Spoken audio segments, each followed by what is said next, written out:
actually, that was in This Boy's Life we shot in Vancouver. So were you ever in concrete for the scenes? Kim Holcomb, King TV, Seattle. Some scenes were shot in concrete, Washington, but maybe you didn't do They those might have been exteriors. exteriors that I didn't know that they did. It's been so long, but Yeah. no, we shot in Vancouver. Okay. Well, we got to get you down just a little bit south of that. Yeah, no, That's I've spent very little time in Seattle, but I, of course, would like to Okay. see more of it. So you have been in some of the greatest films in the history of film, but I was wondering if, as a viewer, you really love a film that might surprise people, a guilty pleasure or something that people might not expect you love. Like what? What do you? I don't know. I mean, like I love Legally Blonde, and I've seen that movie dozens Yeah, of that times. was terrific. I liked it. Yeah.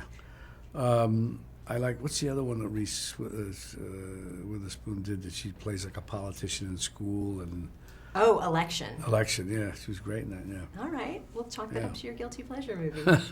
If you had to choose, which part of the process do you find the most satisfying? The prep work that you do, the actual shooting of a film, or seeing the finality of it up on the screen? Well, it's all good. It's all good. Of course, seeing the final version or product, if you will, or whatever.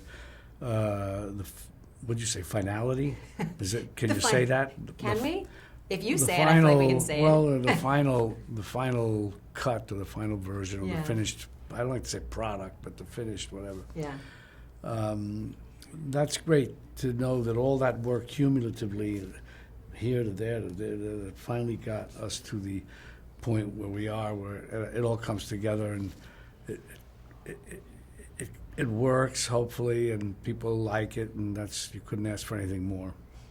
I know everyone's talking about the de-aging aspect of this movie, which is fascinating, but I also find it so interesting that you all worked with, were they physical therapists or people that were kind of helping you move like a certain age? What did that look like?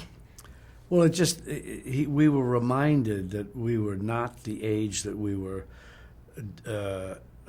in the scene at the moment. We were not 69, we were 75, we were 39 or 49 or Right. 58. So that this guy, Gary Taccone, was a movement, I forget what his proper name was, but he would tap us on the shoulder and say, you remember your movement here is not, you got to be a little more spry, a little more erect, stuff like that. But it was good to, essential that he was around. I feel like any of us over the age of 40 could probably benefit from that Yeah. in our daily lives to some degree. Obviously, when these trailers came out and audiences got a look at everybody that was in the cast, there was this collective, oh my God. Was there ever a moment like that for you on set where you sort of looked around and realized, we're finally doing this, and with all of these people? Well, yeah, of course, that we're finally doing it with everybody that it was intended to have be in the film, Joe, Al, Marty directing it. But you still got a long way to go. You've got to get the movie done. You've got to get it. Then Then there's the editing. Then there's the little pieces. Then the final tune, the fine tuning of everything along the way. The music, the this, the that. The final movie. It's a long process, and it ain't over till it's over. And when it's done and finished, and it has a great reaction, then it's great. Now you can feel that way. Yeah. Okay. True honor. And thank Thank you you. for your continued voice. Thank you. Really appreciate it. Thank you.